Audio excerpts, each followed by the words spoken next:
नमस्कार, डेली 24 भारत देख रहे हैं आप। मैं हूं आपके साथ अनीता शर्मा और शुरुआत करते हैं देश दुनिया की बड़ी खबरों से। और बड़ी खबर हांगकांग से आ रही है, जहां पर 7 मंजिला बहुमंजिला इमारत में भीषण आग लगी है।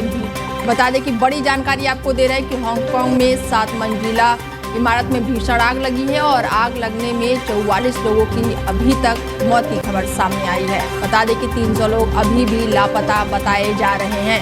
बड़ी जानकारी आपको बता दें कि हांगकांग में 7 बहुमंजिला इमारतों में भीषण आग लगी है और ऐसे में हांगकांग के ताइपो में कई बहुमंजिला इमारतों में यह आग लग गई है और जिसमें कम से कम 44 लोगों के मारे जाने की खबर सामने आई है। और ऐसे में अभी भी 300 लोग लापता बताए जा रहे हैं। बताया जा रहा है कि आग 7 मंजिला इमारत में फैल गई है और पुलिस के मुताबिक इस मामले में 3 संदिग्धों को गिरफ्तार किया गया है। भीषण आग की वजह से कई लोग बिल्डिंग में फंसे हुए हैं और आग की लपटें कई किलोमीटर दूर से ही देखी गई है। एफएसटी ने बताया है कि उन्हें आग लगने की रिपोर्ट मिली और आग बुझाने का ऑपरेशन फिलहाल चल रहा है। और जो वीडियो सामने आया है, इसमें इमारतों में धुएं का गुबार निकलता हुआ दिखाई दे रहा है। मीडिया रिपोर्ट की माने तो शहर के ताइपो जिले में कॉम्प्लेक्स के बाहर बांस की मचान पर आग फैल गई। और ताइपो हांगकांग के उत्तरी हिस्से का एक इलाका है और ये मुख्य चीनी शहर शेंझा के बॉर्डर के पास है। ताइपो जिला शहर के उत्तरी हिस्से में आता है और आग लगने के बाद फायर विभाग की कई गाड़ियां मौके पर पहुंची। विभाग ने आसपास के लोगों को घरों के अंदर रहने और दरवाजे खिड़कियां बंद करने और शांत रहने की अपील की है। कई लोगों के फंसे होने की आशंका जताई जा रही है। फिलहाल आपको बता दें कि लगातार आग बुझाने का ऑपरेशन चल रहा है और ऐसे में इस भीषण आग में 44 लोगों की जान जा चुकी है और 300 लोग अभी भी लापता बताए जा रहे हैं। बता दें कि खबर हांगकांग से है, जहां पर बहुमंजिला इमारत में भीषण आग लगी है और इस आग में अभी तक 44 लोगों की जान चली गई है और 300 लोग अभी भी लापता बताए जा रहे हैं। हांगकांग में ये आग लगी है और इसके बाद से लगातार फायर ब्रिगेड की टीम जो है वो कड़ी मशक्कत में से आग बुझाने में लगी हुई है और ऐसे में लोगों के बीच भी अफरा तफरी का माहौल देखते ही बन रहा है। 300 से ज़्यादा लोग अभी भी लापता बताए जा रहे हैं और 44 लोगों की इस आग में मौत हो गई है। बड़ी जानकारी आपको दे रहे हैं कि ये हांगकांग में आग लगी है और इसके बाद से लगातार लोगों में अफरा तफरी मची है। तो वहीं लगातार फायर ब्रिगेड की जो टीम है वो कड़ी मशक्कत कर रही है आग बुझाने में काबू करने के लिए। लगातार देश के 12 राज्यों में 51 करोड़ से अधिक मतदाताओं के घर दस्तक दे रहे 5.32 लाख से अधिक बीएलओ पर काम के दबाव का आरोप गहराता जा रहा है। एसआईआर के 22 दिनों में 7 राज्यों में 25 बीएलओ की मौत ने चिंता बढ़ा दी है। तो वहीं टीएमसी ने केवल पश्चिम बंगाल में 34 लोगों के मौत के दावे किए हैं और इन मौतों पर सियासत अब जोर पकड़ रही है। दूसरी ओर निर्वाचन आयोग जिले और राज्य की रिपोर्ट के इंतजार में है।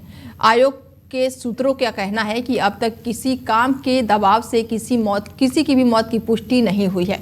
पश्चिम बंगाल के मंत्री अरूप विश्वा ने कहा है कि एसआईआर के चलते राज्य में 34 लोगों ने जान दे दी। सीएम ममता बनर्जी ने कहा कि इसका उद्देश्य पीछे के दरवाजे से एनसीआर लागू कराना और डर पैदा करना है। के प्रमुख अमित मालवीय ने कहा है कि टीएमसी के दबाव में फर्जी और संदिग्ध नाम जोड़े जा रहे हैं। सुप्रीम कोर्ट ने कहा कि एसआईआर का ये कहना चुनौती नहीं दी जा सकती कि ये पहले कभी नहीं हुआ। आयोग के पास फॉर्म 6 में दर्ज प्रविष्टियों को शुद्धता जांच की संवैधानिक शक्ति है और वो कई नामांकन सिर्फ इसीलिए स्वीकारने के लिए बाध्य नहीं है कि फॉर्म भर दिए गए हैं। और ऐसे में लगातार बीएलओ की मौत पर राजनीति भी तेज होती नजर आ रही है।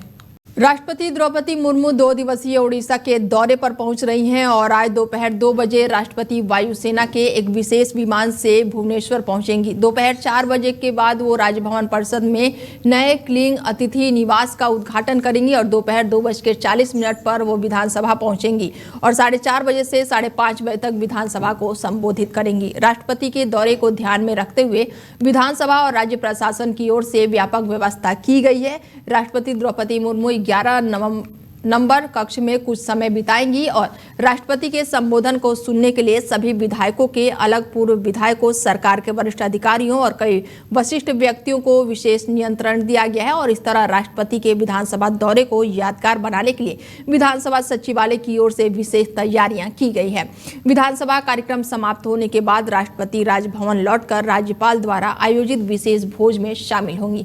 28 तारीख की सुबह राष्ट्रपति ओडिशा से लखनऊ के लिए रवाना होंगी। राष्ट्रपति के दौरे के लिए 200 से अधिकारियों और साथ ही 25 प्लाटून पुलिस बल की तैनाती फिलहाल की गई है। बीजेपी अध्यक्ष जेपी नड्डा के आवास पर बिहार चुनाव में लगे प्रवासी नेताओं के लिए डिनर बैठक का आयोजन किया गया और इस बैठक में सभी नेताओं का बिहार चुनाव में योगदान के लिए धन्यवाद दिया गया। बैठक में बीजेपी अध्यक्ष जेपी नड्डा के अलावा गृह मंत्री अमित शाह, राष्ट्रपति संगठन महामंत्री BL संतोष समेत बिहार चुनाव से जुड़े सभी नेता मौके पर मौजूद थे। खबरों की माने तो गृह मंत्री ने इस बैठक में कहा है कि बिहार विधानसभा चुनाव में एनडीए की ऐतिहासिक जीत केवल एक राज्य की नहीं बल्कि पूरे भारत की जीत है। उन्होंने कहा कि बिहार की ये विजय उन घुसपैठियों के खिलाफ हर भारतीय के संकल्प की जीत है जो देश की सुरक्षा और सामाजिक संरचना को चुनौती देते हैं। गृह मंत्री ने आगे कहा कि मोदी जी के नेतृत्व में जनता का अटूट प्रेम और विश्वास निरंतर मजबूत हुआ है। बिहार वासियों ने प्रधानमंत्री नरेंद्र मोदी और मुख्यमंत्री नीतीश कुमार की जोड़ी को दिल खोलकर समर्थन दिया है। उन्होंने इसे एनडीए की एकजुटता, सामूहिक शक्ति और 5 दलों के 5 पांडों की तरह एक साथ लड़ने का परिणाम बताया। सूत्रों के अनुसार गृह मंत्री ने नेताओं से कहा कि सभी नेताओं ने परिश्रम की प्रकाष्ठा की है और चुनाव में 1% का योगदान भी बड़ा होता है, लेकिन कई नेता ये नहीं समझते कि ये जीत उनकी वजह से मिली है क्योंकि इसे घमंड आ जाता है। क्योंकि जिम्मेदारी चुनाव लड़ने की नहीं बल्कि जहां पर काम वहां हम की भूमिका में थी। अगले बंगाल की लड़ाई के लिए हम सबको तैयार होना होगा और ऐसे में हमेशा कार्यरत मोड में रहिए और कहीं भी ड्यूटी लगाई जा सकती है। ऐसे में बता दें कि ये डिनर पार्टी का आयोजन किया गया था जेपी नड्डा के आवास पर और इस दौरान अमित शाह भी मौके पर मौजूद थे और उन्होंने कहा है कि बिहार के बाद अब पश्चिम बंगाल की बारी है और ऐसे में सभी अधिकारी पूरी तरह से तैयार रहे।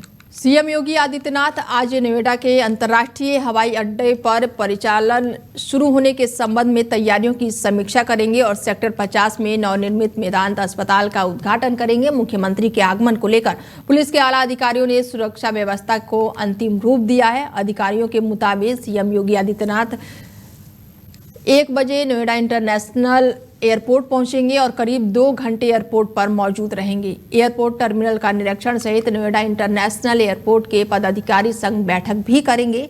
अधिकारी एयरपोर्ट के स्टेट रिपोर्ट देंगे और साथ ही पीएम मोदी के प्रस्तावित उद्घाटन कार्यक्रम को लेकर भी तैयारियों का जायजा लेंगे और 2 बजे हेलीकॉप्टर से सेक्टर 113 पर बने हेलीपैड पर उतरेंगे। हेलीपैड से रोड के जरिए सेक्टर 51 स्थित मेदांत हॉस्पिटल पहुंचकर उसका उद्घाटन करेंगे। अधिकारियों के अनुसार मुख्यमंत्री पहले जेवर स्थित अंतर्राष्ट्रीय हवाई अड्डे पर कामकाज की समीक्षा करेंगे और इससे पहले हवाई अड्डे पर कई मानकों की पड़ताल भी करेंगे। अपर पुलिस आयुक्त ने बताया कि मुख्यमंत्री के आगमन और प्रस्ताव को लेकर सुरक्षा व्यवस्था की गई है और कुछ जगहों पर यातायात का मार्ग भी बदला जाएगा। बड़ी जानकारी आपको दे दें कि आज नोएडा दौरे पर हैं मुख्यमंत्री योगी आदित्यनाथ और ऐसे में हॉस्पिटल का भी उद्घाटन करेंगे। बड़ी जानकारी हम आपको दे रहे हैं कि सीएम योगी आदित्यनाथ का आज नोएडा दौरा है और ऐसे में तमाम सुरक्षा व्यवस्था की गई है। यातायात को भी ट्रैफिक रूट में बदला हुआ है और इस खबर के साथ हमारे साथ जुड़ चुके हैं अरबाज और उनसे जानते हैं कि क्या कुछ तैयारियां है योगी आदित्यनाथ का आज दौरा है। अरबाज। बिल्कुल, देखिए आज का दौरा है उत्तर प्रदेश के मुख्यमंत्री का ग्रेटर नोएडा में। सबसे पहले वो लखनऊ से सीधा हिंडन एयरपोर्ट पर आएंगे, उसके बाद वहां पे एक कार्यक्रम में शामिल होकर सीधे जेवर एयरपोर्ट पर उतरेंगे। वहां पर उनका हेलीपैड बन चुका है। वहां पर एयरपोर्ट का निरीक्षण थोड़ा जो जेवर एयरपोर्ट काफी समय से बन रहा था, कई करोड़ों की लागत से वो बन रहा था, उसका निरीक्षण करेंगे। उसके बाद लगभग 2 बजे वो नोएडा पहुंचेंगे जहां पर एक मेदांता हॉस्पिटल है, निजी हॉस्पिटल है, उसका उद्घाटन करेंगे। जी, तो ऐसे में अगर मैं यातायात व्यवस्थाओं की बात करूं तो क्या रूट डाइवर्ट भी हुआ है इस दौरान? अरबाज। बिल्कुल, देखिए लगातार जिस तरीके से चर्चाएं चल रही थी सीएम के दौरे की, तो कहीं ना कहीं जो शासन प्रशासन है, जिला प्रशासन है, वो लगातार एक्टिव हो चुका था और कहीं ना कहीं जो जहां पर सबसे ज्यादा ट्रैफिक रहता है वहां पर ट्रैफिक पुलिस कर्मियों को लगा दिया गया। जहां पर सबसे ज्यादा रोड रहता है वहां पर ट्रैफिक को चेंज कर दिया गया था। पुलिस कर्मियों की बात करूं, सुरक्षा की व्यवस्था की बात करूं तो कहीं ना कहीं जो जिला प्रशासन ने, शासन ने लगभग 1200 से 2000 पुलिस कर्मियों को सीएम के लिए लगाया गया है ग्रेटर नोएडा में और नोएडा में। जी, तो ऐसे में क्या लग रहा है योगी आदित्यनाथ के साथ और भी कोई दिग्गज नेता मौजूद रह सकते हैं दौरे के दौरान? देखिए फिलहाल तो उत्तर प्रदेश के मुख्यमंत्री योगी आदित्यनाथ का दौरा है, साथ ही कुछ अधिकारी रहेंगे तीनों, नोएडा प्राधिकरण के सीओ मौजूद रहेंगे, जो जिला मजिस्ट्रेट मेजर रूपम है वो मौजूद रहेंगे, और जो पुलिस कमिश्नर लक्ष्मी सिंह है वो मौजूद रहेंगे। और कहीं ना कहीं जो नोएडा में कई चीजों का निरीक्षण भी है। एलिवेटेड रोड जो कि 608 करोड़ रुपए की लागत से लगभग 4.5 किलोमीटर का बनाया गया था, उसका भी ऑनलाइन उद्घाटन करेंगे। वहीं जो एक वंडर पार्क है, वंडर वन पार्क, कई करोड़ों की लागत से बनाया गया था, उसका उद्घाटन करेंगे। तो ऐसे में अरबाज क्या लग रहा है कि नोएडा वासियों को ये बड़ी सौगात होगी हॉस्पिटल का उद्घाटन करना? बिल्कुल, देखिए जब भी उत्तर प्रदेश के मुख्यमंत्री का दौरा होता है तो कहीं ना कहीं कयास लगाया जाता है कि आज कहीं ना कहीं सौगातें मिलेंगी, और कहीं ना कहीं जिस तरीके से सौगातें मिल रही हैं, और हो सकता है कि इस बार भी कुछ और सौगात देके जाएं। लेकिन लगातार 608 करोड़ का जो ये एलिवेटेड रोड बनाया गया है 4.5 किलोमीटर का, ये नोएडा वासियों के लिए एक बड़ी सौगात थी। उसके बाद एक वंडर जो पार्क है, वंडर वन पार्क, उसका उद्घाटन करेंगे। एक मेंदाता हॉस्पिटल, निजी हॉस्पिटल है, उसका उद्घाटन करेंगे। जी चलिए, तमाम जानकारी के लिए बहुत धन्यवाद अरबाज। अयोध्या के राम मंदिर में आयोजित धर्म ध्वजा समारोह में प्रधानमंत्री नरेंद्र मोदी के शामिल होने पर पाकिस्तान की आलोचना का कड़ा तौर पर खंडन किया गया है। भारत ने कहा है कि अल्पसंख्यकों के दमन के गहरे दागदार रिकॉर्ड वाले पड़ोसी देश के पास दूसरों को उपदेश देने का कोई भी नैतिक आधार नहीं है। विदेश मंत्रालय के प्रवक्ता रणधीर जायसवाल ने कहा कि हमने कथित टिप्पणियों को देखा है और उन्हें पूरी तरह से खारिज करते हैं। एक ऐसे देश के रूप में जिसका अपना अल्पसंख्यकों के साथ कट्टर दमन और व्यवस्थित दुर्व्यवहार का गहरा दागदार रिकॉर्ड है। उन्होंने कहा कि पाकिस्तान के पास दूसरों को उपदेश देने का कोई भी नैतिक आधार नहीं है। पाखंडी उपदेश देने के बजाय पाकिस्तान को अपने भीतर झांककर अपने मानवाधिकार के खराब रिकॉर्ड पर ध्यान केंद्रित करना चाहिए। पाकिस्तान ने राम मंदिर के ध्वजारोहण समारोह में प्रधानमंत्री नरेंद्र मोदी के शामिल होने की आलोचना की है और ये समारोह राम मंदिर के निर्माण के औपचारिक समापन का प्रतीक था। आपको बता दें कि एक भव्य कार्यक्रम के बाद राम मंदिर के शिखर पर धर्म ध्वजा फहरा दी गई है और इस खास मौके पर पीएम मोदी भी अयोध्या में मौजूद थे। पीएम मोदी ने इस मौके पर भगवान श्री राम को नमन भी किया। बता दें कि अयोध्या में हुए धर्म ध्वजा समारोह के बाद से पाकिस्तान लगातार कड़ी निंदा कर रहा है और ऐसे में राम मंदिर के शिखर पर धर्म ध्वजा फहराई गई। उस दौरान प्रधानमंत्री नरेंद्र मोदी भी मौजूद रहे। कपिल जी जुड़ चुके हैं हमारे साथ, जो कि हिंदू नेता है, और उनसे बातचीत कर रहे हैं कि धर्म ध्वजा को लेकर पाकिस्तान इतना क्यों तिलमिलाया हुआ है। कपिल जी। जी मैडम नमस्कार जी। ये मैं कहना चाह रहा हूँ, जब हमारे मंदिर पर, हमारा मंदिर है तो हम उस पर धर्म ध्वजा ही फहराएंगे और क्या फहराएंगे। इसमें किसी भी देश को क्या आपत्ति होनी चाहिए। और पाकिस्तान देश जो कहता है कि ये धर्म ध्वजा फहराने से मुस्लिमों की भावना आहत हुई है, उनका उत्पीड़न हो रहा है, तो पाकिस्तान से ज्यादा मुसलमान भारत देश में रहते हैं। बिल्कुल। एक बार इनके नुमाइंदों को यहाँ आकर देखना चाहिए कि यहाँ पर मुस्लिम कितना सुरक्षित है। आए दिन पाकिस्तान में घटना घटती रहती है तो उससे मुसलमान ही पीड़ित है। वहां पर कितने सारे मुस्लिम हैं जो भारत आना चाहते हैं। बिल्कुल। और जो धर्म ध्वजा है, केसरिया रंग का ध्वज है, ये हमारे साधु संतों की पहचान है। त्याग का, शौर्य का, बलिदान का, शांति का प्रतीक है भगवा ध्वज। देश में शांति आएगी। और फिर हम अपने देश हिंदुस्तान में उसमें धर्म ध्वजा फहरा रहे हैं, इसमें दूसरे देश को हस्तक्षेप क्यों करना है। वो अपने देश में कुछ भी करें, भारत ने तो कभी उनको कुछ नहीं कहा। तो ऐसे में अगर वो भारत में जो भी होता है वो लगातार टिप्पणी करते हैं तो इसका मतलब क्या है कपिल जी? अगर जैसे धर्म ध्वजा फहराई, ठीक है, फहराया गया है, भारत में फहराया गया है, लेकिन जो मिर्ची लग रही है वो पाकिस्तान को लग रही है। नहीं, मिर्ची लगने का कारण ये है कि ये पाकिस्तान नहीं चाहता कि भारत देश में शांति आए। खुद तो ये अशांत देश है, तो इसमें हमारे ध्वज में अगर अच्छा कार्यक्रम हो रहा है, कोई भी धार्मिक आयोजन हो रहा है, और उसमें पाकिस्तान को दिक्कत क्या होनी चाहिए, क्योंकि ये शांति प्रिय लोग तो है नहीं। बिल्कुल भाई, हमारे देश में शांति से यहाँ के मुस्लिमों ने, उसमें जो इकबाल अंसारी जो बाबरी मस्जिद के पक्षकार थे, उनको भी आमंत्रण दिया गया। इसमें किसी को क्या आपत्ति होनी चाहिए।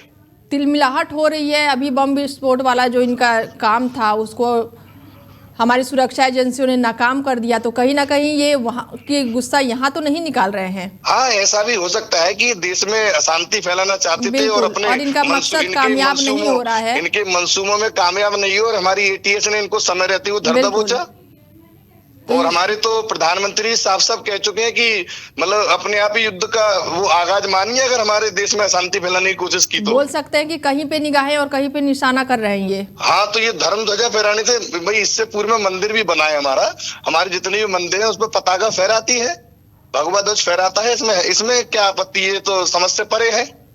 बिल्कुल, क्योंकि एक तरह से कहीं ना कहीं ये हिंदू और मुसलमान करते ही आते हैं, शुरू से ही करते हैं ये।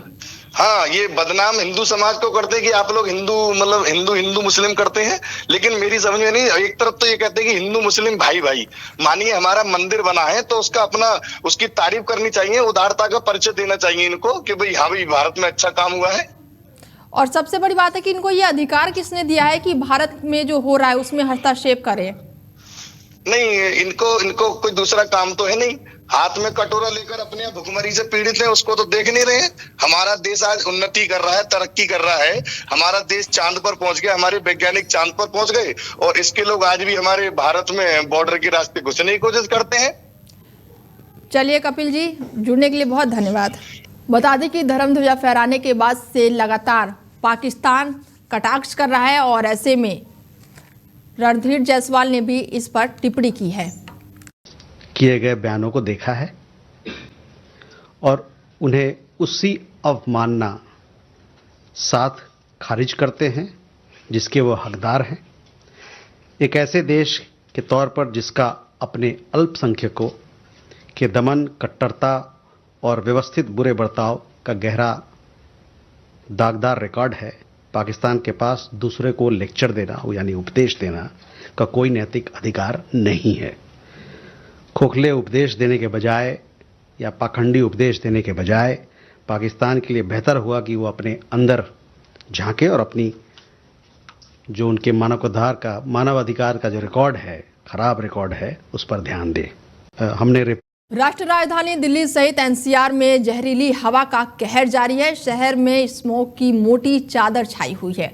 केंद्रीय प्रदूषण नियंत्रण बोर्ड के अनुसार 7 बजे दिल्ली का औसतम AQI बेहद ही खराब श्रेणी में दर्ज किया गया, जहां पर 340 दर्ज किया गया है। और इसके अलावा राजधानी के धौला कुआं की अगर बात की जाए तो AQI 356 है। आनंद विहार की अगर बात की जाए तो AQI 390 है।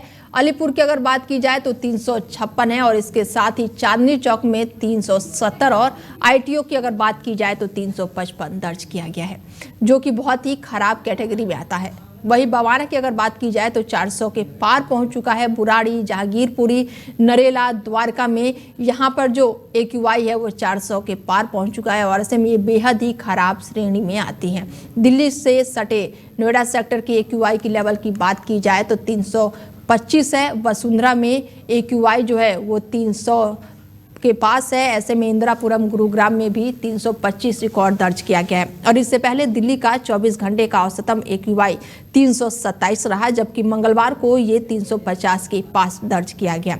वायु गुणवत्ता चेतावनी प्रणाली के पूर्वानुमान यह लगाया जा रहा है कि आने वाले दिनों में हवा की गुणवत्ता में बहुत सुधार आने के आसार कम है। बता दें कि दिल्ली NCR में जो वायु के प्रदूषण है वो बेहद ही खराब श्रेणी में पहुंच चुका है और ऐसे में लोगों को मास्क पहनने की अपील की जा रही है। दिल्ली NCR में जो हवा है वो बेहद ही खराब।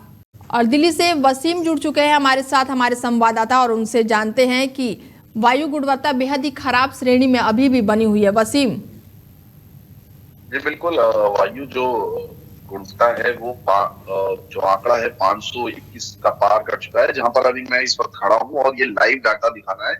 और तो एयर क्वालिटी इंडेक्स जो है लगातार गिरता जा रहा है, लेकिन अभी तक सरकार इस पर कोई संज्ञान नहीं ले रही है। और ये कहा जा रहा है कि वायु जो है शुद्ध है, तो ये कहाँ से शुद्ध है, ये तो कौन से आंकड़े ये पेश कर रहे हैं, ये समझ नहीं आ रहा। बिल्कुल, दिल्ली के CM रेखा गुप्ता है, उन्होंने जो वर्क फ्रॉम होम कर रहे थे अधिकारी, उनको भी अब बोल दिया है ऑफिस जाने के लिए। बच्चों की जो ऑनलाइन क्लासेस चल रही थी वो भी अब हटा दी गई है। तो ऐसे में ये कहाँ तक सुरक्षित है वसीम?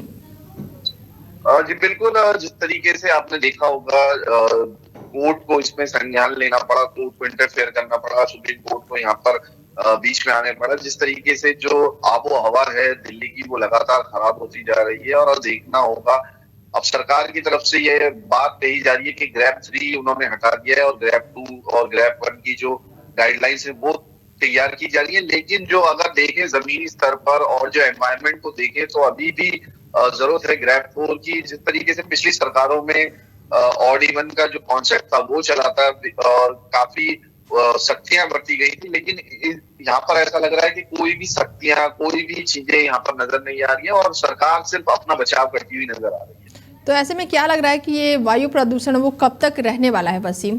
कब तक लोगों को सांस लेने में राहत मिलेगी? जी बिल्कुल, मैं बताना चाहता हूँ कि ये जो वायु प्रदूषण है ये लगातार दिल्ली में बढ़ता ही जा रहा है। इसका अभी तक कोई भी सरकार ठोस कदम नहीं उठा पा रही है। अभी दिसंबर का मौसम बाकी है, जनवरी है, जब कोहरा पड़ता है तो ये जो गुणवत्ता है, जो वायु का जो प्रदूषण है वो और लगातार बढ़ता जाता है।